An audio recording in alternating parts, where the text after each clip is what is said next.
오늘은 부활절입니다. 부활절은 예수님께서 죽음을 이기시고 부활하신 날입니다. 할렐루야. 예. 근데 이 죽음을 이기시고 부활하셨다라고 할 때 예수님을 안 믿는 사람들은 또 믿는 사람들도 어떻게 돼요? 믿는 사람들도 어떻게 죽은 사람이 살아나?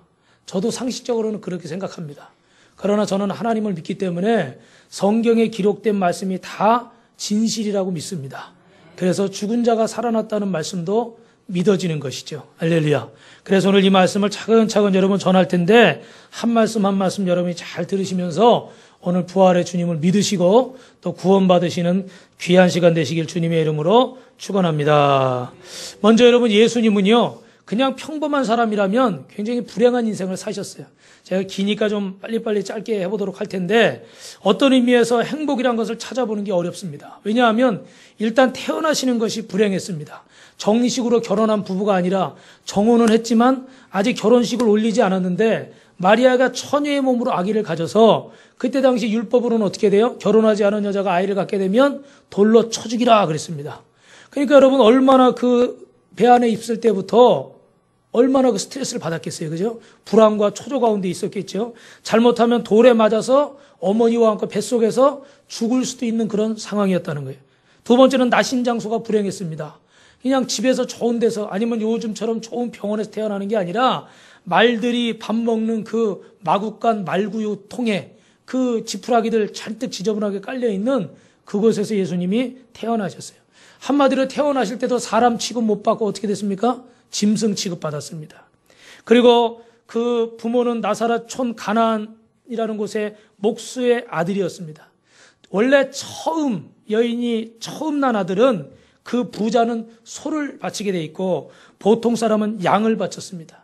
그런데 예수님은 기록을 보니까 가난하셔서 비둘기 한 쌍을 제물로 드리셨다고 해요. 그러니까 부자 집에 태어났어요? 가난한 집에 태어났어요? 가난한 집에 태어나셨습니다. 아기 때부터 피난민의 삶을 사셨어요. 2살 되기 전에 헤롯 왕이 그 어린아이들을 남자아이를 죽이라는 그 소리를 듣고 이 갓난아기 때 벌써 저 애굽이란 나라로 피난을 가야 되는 그런 삶을 사셨습니다. 그리고 정식으로 학교 공부도 제대로 받지 못했어요. 부자였다면 그때 당시 예루살렘에 가서 가마리엘과 같은 우리나라 서울대, 저 미국에 가면 그런 하버드 대학처럼 그런 좋은 대학 가서 유대의 율법이나 그때 당시 헬라의 철학이나 아니면 로마의 법학 같은 것을 배워서 학벌을 자랑할 수도 있었을 것입니다. 그러나 예수님은 가난한 나사렛 촌동네 목수의 아들로 태어났기 때문에 제대로 된 배움을 가질 수가 없었고, 또 하나는 일찍 아버지가 돌아가신 까닭에 전해지는 얘기에 의하면 4명의 형제가 있었는데 어머니와 형제들을 장남이니까 어떻게 해야 돼요? 가장 노릇을 해야 되냐? 먹여 살려야 되잖아요. 그래서 어릴 때부터 목수 일을 했다는 기록이 있습니다.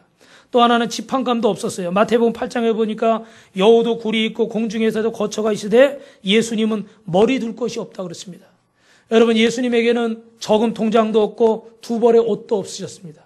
여러분에게는 통장도 있고 또 살던 집도 계시고 여러 가지가 많이 있죠. 그죠? 차도 있고. 그런데 예수님 그런 것이 없었어요. 또 하나, 결혼을 하시지 않으셨기 때문에 가족도, 후손도 없었습니다. 저는 제 가족이 만약에 없었다면 어떻게 했을까? 그런 생각을 가끔 해봐요. 힘들 때마다, 속상할 때마다 아내가 힘이고 자녀들이 힘이더라고요. 할렐루야. 예? 남편이 힘이고 가족이 힘이잖아요. 근데 예수님에게는 그런 혈육이 없으셨어요.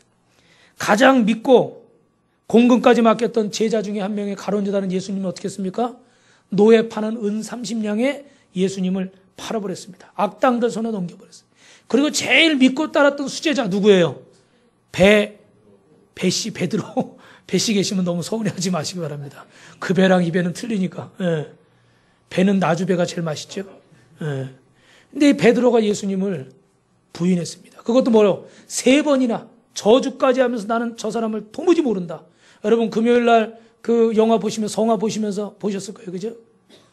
가장 치욕적인 죽음을 맞이했습니다. 사람들에게 맞고 침뱉음 당하고 조롱받은 후에 가시관을 쓰시고 가장 흉악한 강도가 죽어야 될 십자가에서 양손과 발을 쇠못에 박혀서 고통받으시다가 나중에는 죽음을 확인하기 위해서 그 옆구리에다 창을 찔러서 거기 물가피에다 쏟아지신 후에 불행한 죽음을 맞이하셨습니다.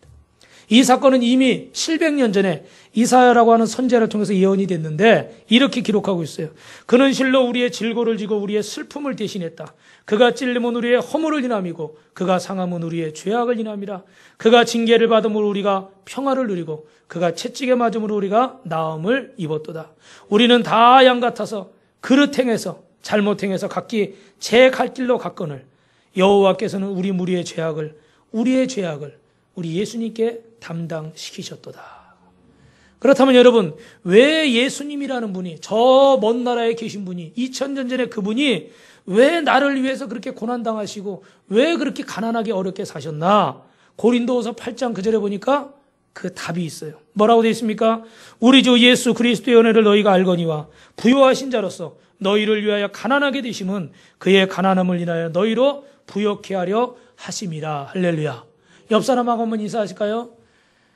당신을 부하게 만드시려고 예수님이 가난해지셨습니다. 할렐루야. 한 번 더요. 당신을 건강하게 만드시려고 예수님이 대신 아프셨습니다. 아멘. 그죠? 여러분, 누군가요? 사람이라는 게요, 뭐 하나만 받아도 좋더라고요. 조그마한 선물 하나만 받아도요, 기분이 좋아요. 근데 여러분, 누군가 나를 위해서 자기 목숨을 버리고, 누군가 나를 위해서 대신 아프고, 누군가 나를 위해서 물건값을 대신 쳐주기만 해도 기분이 좋은데, 누군가 나를 위해서 내 모든 죄값을 다 치러주셨다. 여러분, 이거 정말로 감사한 일이죠. 믿어지기만 하면요, 이런 은혜가 없습니다. 여러분, 그래서 기독교의 복음은 한마디로 십자가와 부활입니다. 만약 기독교의 부활이 없었다면 기독교는 죽은 종교입니다. 그래서 오늘 새벽에도 우리가 부활절 새벽 예배를 드렸어요. 안 나오신 분은 찔리시기를 바랍니다. 1년에 한 번뿐이니 부활절날 주무셨다면 찔리시기 바랍니다. 그리고 내년에는 꼭 부활절 새벽에 일어나시기 바랍니다. 뭐 사정이 있어서 못 오신 분도 계신데 특별히 1년에 한 번은 예수님이 이 새벽에 부활하셨으니까 우리 막달라 마리아처럼 예수님의 제자들처럼 그 부활의 처음 주인공이 되자 이거죠. 그래서 오늘 딱 촛불을 들고 예배를 드렸는데 오늘 새벽에 나오신 분들 부활의 예수님 만나셨습니까? 네, 할렐루야. 안 하자니 믿음 없다고 그럴 거고 하자니 이상하고 부활의 주님을 다 만난 줄로 믿습니다. 우리가 예수를 믿는다는 것은 예수님의 십자가의 죽음과 부활을 믿는 것입니다. 그리고 오늘 우리가 예배 시간에도 아까 사도신경 신앙 고백했잖아요. 그죠? 거기 보면 그런 내용이 나오는 거예요. 전능하사 천지를 만드신 하나님 아버지를 믿고 외아들 우리 주 예수 그리스도를 믿고 성령으로 잉태하여 동정녀 마리아에서 나신 것과 본디오 빌라도의 고난받으사 십자가에 못 박혀 죽으신 것과 그리고 죽은 지 3일 만에 죽은 자 가운데서 다시 살아나신 것을 믿습니다. 할렐루야. 여러분, 우리나라 옛날에 문화부 장관까지 했던 이호령 교수라는 분이 예수님을 믿고 나서 책을 썼는데요. 한 5년 전에 책을 썼어요. 지성에서 영성으로라는 그런 책이에요. 원하시는 분 있으면 제가 빌려드릴게요. 이분이요. 저는 이분 책을 읽으면서 깜짝 놀랐습니다. 야, 글을 잘 쓴다, 말을 잘한다. 그전에는 제가 그걸 잘 몰랐거든요. 저도 설교라는 목사이기 때문에 잘한다고 생각했는데 그 책을 읽으면서요. 너무너무 기가 막혀. 제가 다 표현할 수가 없는데 무슨 문장이니 무슨 뭐 좋은 그런 뭐 한자들부터 시작해가지고 쭉 쓰는데 야, 이 사람 진짜 머리가 정말 좋은 사람이구나. 정말 머릿속에 든 게 많은 사람이구나. 근데 이 사람이 그러니까 어떻게 돼요? 예수님 믿었겠어요? 안 믿었겠어요? 안 믿었겠죠. 안 믿고 예수 믿는 사람들은 다 미련하고 멍청한 사람 취급했단 말이에요. 근데 자기 딸이 예수 믿고 자기 딸이 여자분이 목사가 됐어요. 옛날에 미국에서 LA에서 변호사까지 하던 사람인데 그 딸이 예수 믿고 변호사가 돼가지고 그 손주가 눈이 안 보이고는 병에 걸렸는데 예수님 믿고 눈이 보게 되고 미국의 그 좋은 병원에서 다 치료하려고 다녔는데 고치질 못하는 거예요. 근데 한국 와서 예배드리고 기도하다 이 아이가 눈이 났어요. 그러니까 이 할아버지가 손주가 났으니까 믿어야 합니다. 믿어야 되는 거예요. 그래가지고 탁 믿었는데 그걸 임파테이션, 영어로 뭐라고 하냐면 조금씩 나는 믿어진 게 아니라 어느 한순간에 그걸 보면서 내 마음속에 믿음이 확 생기더라는 거예요. 내가 그렇게 똑똑하고 신은 없다고 생각했는데 그렇게 많은 책을 읽고 많은 사람들에게 우리나라 장관까지 지낸 사람인데 그 밑에 그를 따르는 사람이 그렇게 많은데 뭐라고 말하느냐? 하나님은 살아계시다. 예수님은 나를 위해 십자가에 죽으셨다. 그래서 그분이요, 나이 70이 다 돼가지고 3년 전에 세례를 받았어요. 이 앞에 나와가지고 탁 무릎을 꿇고 세례를 탁 받았습니다. 하나님의 사람으로 거듭난 거죠. 70평생을 안 믿고 살았는데 어느 날 자기 눈앞에 나타난 기적을 부인할 수가 없는 거예요. 그래서 하나님 살아계시구나. 예수님 살아계시구나. 여러분 예수님의 살아계심을 믿으시기를 주님의 이름으로 축원합니다. 사람들은요 사람이 한번 죽으면 끝이라고 생각합니다. 그래서 불교의 석가모니나 유교의 공자나 마호메트도 죽었습니다. 이게 다 역사적인 사실이에요. 그죠? 그런데 그들은 다 무덤이 있습니다. 근데 예수님의 무덤만큼은 지금 그 안에 시신이 없다는 거예요. 그래서 기독교는 빈 무덤을 자랑합니다. 왜요? 부활했기 때문에. 할렐루야. 여러분 세상에 많은 종교가 있다고 그러지만 기독교는 종교가 아닙니다. 부활의 종교입니다. 부활의 예수님을 믿는 것입니다.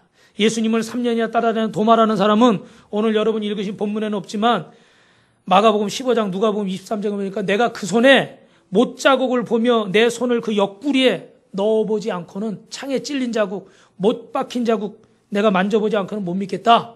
그랬더니 예수님께서 그 손을 보여주시고 그 몸을 보여주시면서 만져봐라 이거예요. 근데 도마가 나중에 뭐라고 그럽니까? 나의 주이시며 나의 하나님이십니다.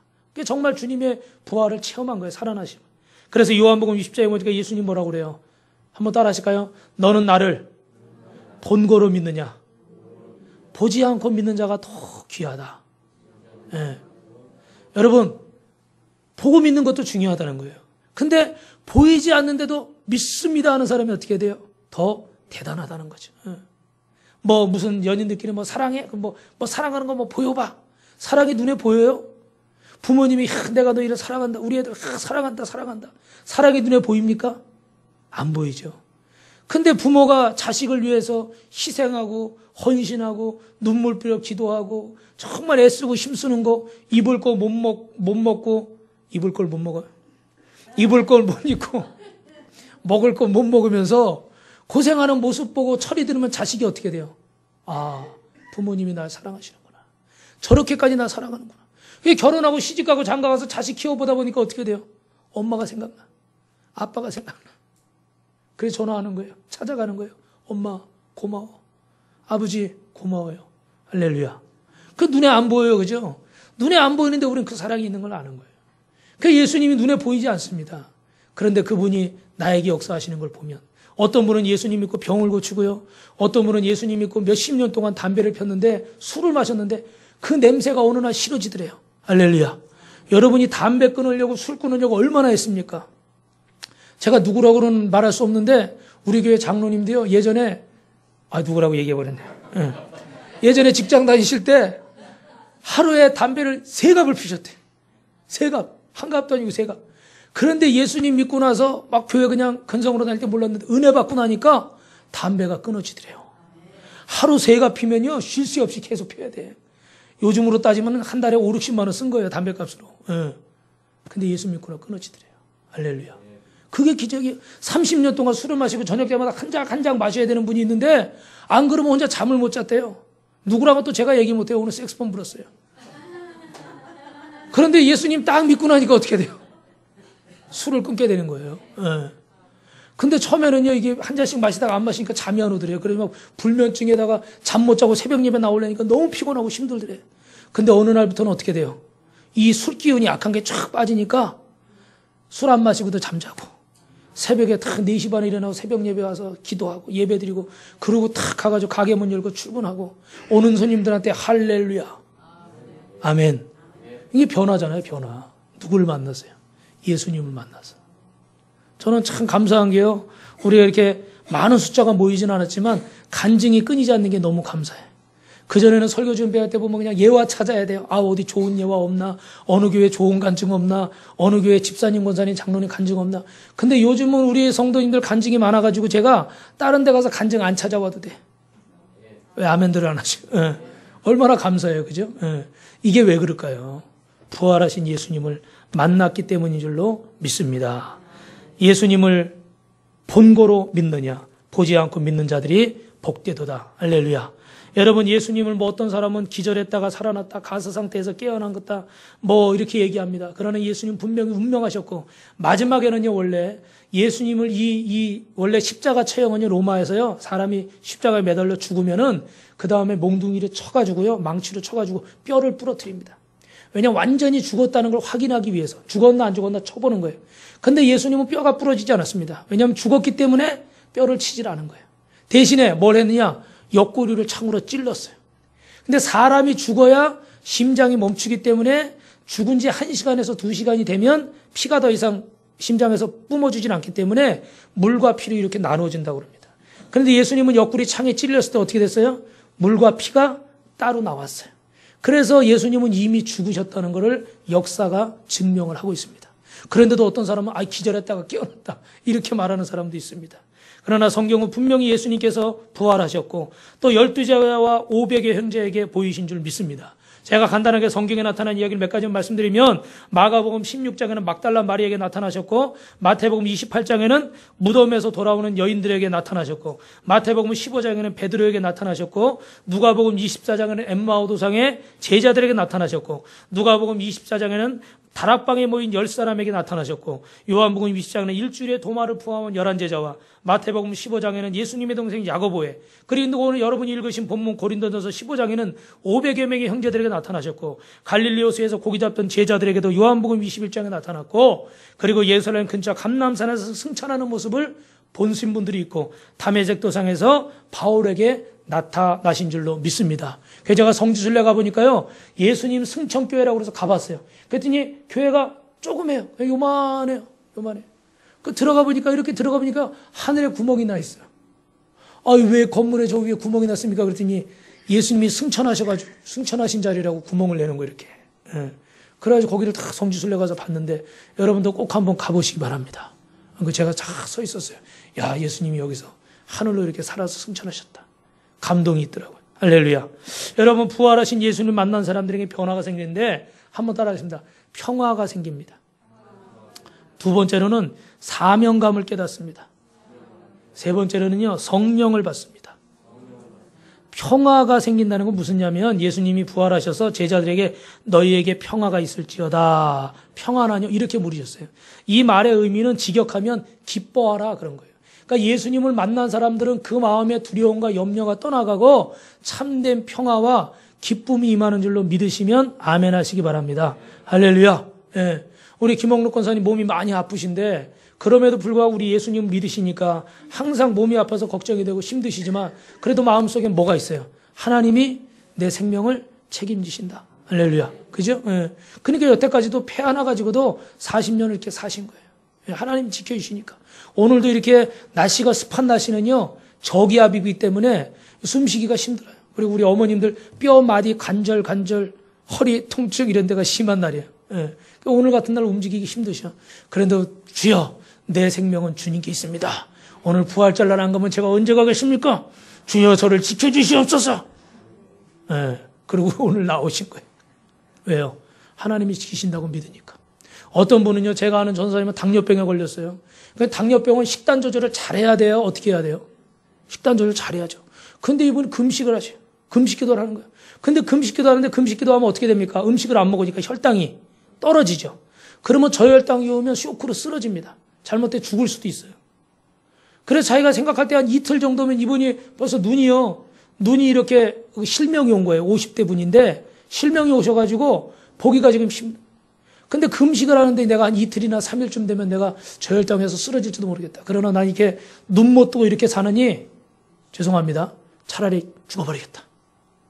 왜냐면 내가 이렇게 앞도 못 보고 이러니까 가족들이 이거 뭐고 소용이 없더라는 거예요. 자기가 열심히 가족들 위해 살았는데도 다 자식들은 다 나가서 자기들 살고 부인도 뭐 바쁘고 밥은 해주지만 그래 기도원에 오신 거예요. 오셔가지고 이렇게 금식하고 기도하는데 쓰러질 줄 알았대 자기는. 그런데 둘째 날이 지나고 셋째 날이 지나도 안 쓰러지더래. 그리고 7일 금식을 하는데 5일째 되는 날 꿈을 꾸는데요. 갑자기 꿈속에서 물가 같은 데인데 하얀 옷을 입으신 이런 하얀 옷을 가운을 거치신 분인데 아마 예수님이겠죠. 그죠? 그분이 자기를 쫙 이끌어가지고 물가에서 싹 씻겨주시더래요. 그래서 꿈이 너무 좋아가지고 탁 깼어요. 그런데 등에 보니까요. 등에 이렇게 십자가 자국이 선명하게 탁 나있더래. 할렐루야. 그러고 나서 이러고 있는데 여러분 이분이 눈이 보여요? 안 보여요? 근데 지금 뭘 봤어요? 안 봤어요? 잘 들으신 분은 무슨 얘기인지 알 거예요. 그죠? 십자가가 보이더라는 거예요. 그럼 옆에 방에 있던 분이 예배 드리러 가시죠. 그런데 불빛이 비추더래요. 그 눈을 비비고 보니까 어떻게 돼요? 눈이 보여요. 할렐루야. 그 눈을 뜨게 됐어요. 의사가 병원에서 당뇨 때문에 합병증으로 실명이 됐는데 예수님을 만나고 기도하고 금식하다 여러분 보게 된 줄로 믿습니다. 여러분 기적은 일어나고 있습니다. 오늘 저와 여러분에게 기적이 일어날 줄로 믿습니다. 그러니까 그 마음에 뭐가 생겨요? 평화가 생기죠. 평화. 내가 지금 이러다 쓰러지는데 죽는데 근데 예수님을 만나니까 그 마음에 뭐가 있어요? 두려움은 떠나가고 평화가. 그리고 부활하신 예수님 만나면 아버지께서 나를 보내신 같이 나도 너희를 보내노라. 그래서 우리에게 사명을 주셔서 목회자는 목사의 사명을 감당하고 장로는 장로의 사명, 권사님은 권사님의 사명, 집사님, 성도님 또 각자 맡은 자리에서 하나님 앞에 또 교회 학교에서 찬양으로 또 우리 주방에서 애찬으로 봉사로 사명을 감당하게 되는 줄로 믿습니다.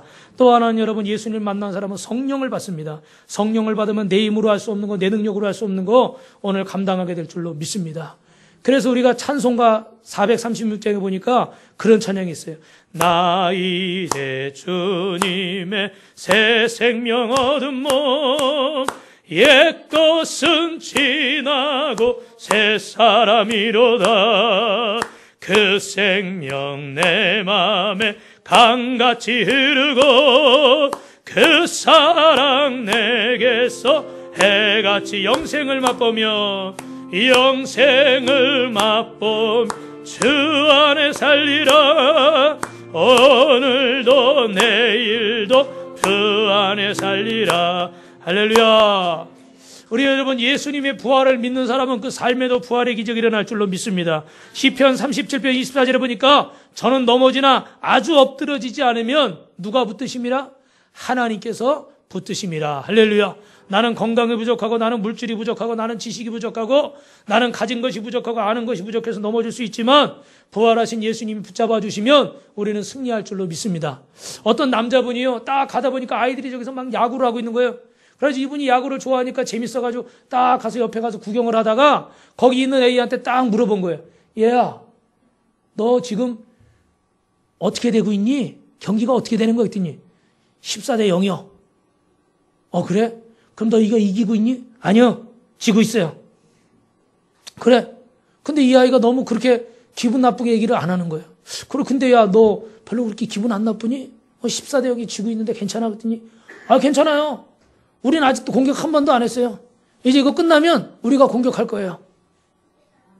여기서 아멘 하셔야 돼요. 할렐루야. 이 어른들 생각엔 맹랑하죠, 그죠? 근데 맹랑한 게 아니라 이게 얼마나 믿음이 대단한 거예요. 아직 공격 안 해봤다 이거예요. 지금 14대 0 지고 있으니까 우리 같으면 어른들 같으면 어떻게 돼? 인생의 경험이 많으니까 졌다 이거. 끝났다 이거. 1점도 아니고 14점? 이렇게 생각한단 말이에요, 그죠? 근데 이 애는요. 14요? 40점 상관없어. 이제 그 다음에 우리가 해가지고 어떻게 돼? 14점? 15점 넣으면 되지 뭐. 16점 넣으면 되지. 할렐루야. 여러분 이게 바보 같아도 이게 믿음이에요. 이게 어리석어 보이는데 이게 믿음이에요. 오늘 이 앞에 있는 저도, 이 목사도, 여기 앉아있는 우리 성도님들도, 우리 어머님들도 예수님을 만나면 이 믿음이 생깁니다. 이 믿음이 생기기 때문에 우리 교회도 아직까지 없어지지 않고 있는 거예요. 이 믿음이 있기 때문에 오늘 여러분 이 자리까지 나오신 거죠. 할렐루야. 오늘도 하나님이 살아계신 줄로 믿습니다. 그래서 부활하신 주님을 만나면 결국은 승리하게 되는데 성경에 보니까 완전히 그 삶이 변화되고 헌신하는 역사가 나타났습니다. 특별히 여러분 조금 전에 말씀드렸던 벳이 누가 있죠? 예수님 제자 중에 벳이 누구라고 그랬죠? 베드로 씨. 베드로는 예수님을 3번이나 부인했던 사람들인데 이 사람이 어떻게 돼요? 나중에 성령 받고 설교하니까 수천 명의 군중이 회개하고 돌아왔어요. 그래가지고 그 사내들인 공회에 붙잡혀가지고 이제 너 예수를 더 전하면 죽일 것이고 예수를 전하지 않으면 살려주겠다. 이랬더니 베드로가 뭐라고 그랬다고요? 내가 하나님 말씀을 듣는 것이 옳으냐? 너희 말을 듣는 것이 옳으냐? 나는 내 목에 칼이 들어와도 누구 말을 듣겠다? 하나님 말씀 듣겠다. 사도행전 4장에 그렇게 기록되어 있어요. 어떻게 사람이 이렇게 변화돼요? 누굴 만나니까요? 부활하신 예수님 만나니까 죽음이 두렵지 않은 거예요. 예수님의 12제자들이 다 부활을 목도하고 나서 부활의 증인이 됐고 500의 형제들이 부활의 증인이 됐고 또 외경이라는 것에 보니까 히브리 복음서에 야고보도 원래는요 예수님을 믿지 않는 사람이었습니다. 그러나 부활하신 예수님을 제대로 만나고 나서 오순절 때 제자들과 함께 성령을 받고 예루살렘 교회의 수장으로서 지도자 역할을 감당하다가 나중에 헤롯에게 복음 전하다가 목배임을 당해서 순교했고, 맨 나중에게 사도 바울에게도 나타나셨는데, 바울은 여기서 자신을 가려서 뭐라고 말합니까? 만삭되지 못할 칠삭둥이 팔삭둥이처럼 그렇게 모자란 자가 자기라는 거예요. 그런데 예수님께서는 나에게도 나타나셨고, 그 내가 주님의 은혜가 아니면 이 복음을 전할 수가 없다. 그래서 그는 모든 것을 배설물과 같이 자기가 알고 있는 지식, 자기가 여태까지 쌓았던 명예, 자기가 가지고 있었던 그 물질들, 그 세상의 것들을 다 내려놓고 하나님의 복음을 전하고 교회를 핍박하는 자들을 핍박하던 자리에서 오히려 여러분 복음을 전하고 핍박받는 자로 변화된 줄로 믿습니다. 뿐만 아니라 복음을 위해서 살다가 로마의 단두대에서 목배임 당해서 죽였습니다. 예수님의 제자들이 다 이렇게 순교했는데 성경에 보니까 야고보는 헤롯에 의해서 목배임을 당하고, 안드레는 그리스의 아키아 지방에서 전도하다가 십자가에 매달려 죽었고, 빌립은 골로새와 라오디게아 근처에 히에라폴리스라는 곳에 전도하다가 순교했고, 세리였던 마태도 이디오피아에서 순교했고, 또 야고보도 순교하고, 열심당 시몬도 순교하고, 유다는 페르시아라는 곳에서 순교했고, 도마는 인도에 가서 기도하다가 억수 같은 화살에 찔려서 순교했고, 사도 요한은 밤모섬에서 요한계시록을 집필하고 주님의 부르심을 받았고, 사도 바울은 조금 전에 말씀드린 것처럼 목배임 당해서 죽임을 당했고, 여러분 죽었다가 살아난 나사로, 마리아와 마르다의 오빠, 이 나사로는 지중해에 있는 키프리 섬에서 선교하다가 순교한 줄 믿습니다. 그래서 지금도 키프리 섬에 가면요, 나사로의 무덤이 거기 있다고 합니다. 여러분 부활의 증인들은 하나같이 어떻게 했습니까? 복음을 전하다가 순교했습니다. 부활의 증인이란 뭐냐? 한마디로 말하면 복음을 위해서 내 모든 것을 내놓을 수 있는 사람이 부활의 증인인 줄로 믿습니다. 그래서 여러분 증인이란 말은 헬라어로 이런 뜻이 있어요. 마르티스 이런 말입니다. 무슨 뜻이냐면 피 흘리기까지 증거하는 자. 이 주님의 복음을 전하기 위해서 피 흘리기까지 증거하는 자가 주님의 증인이라는 거예요.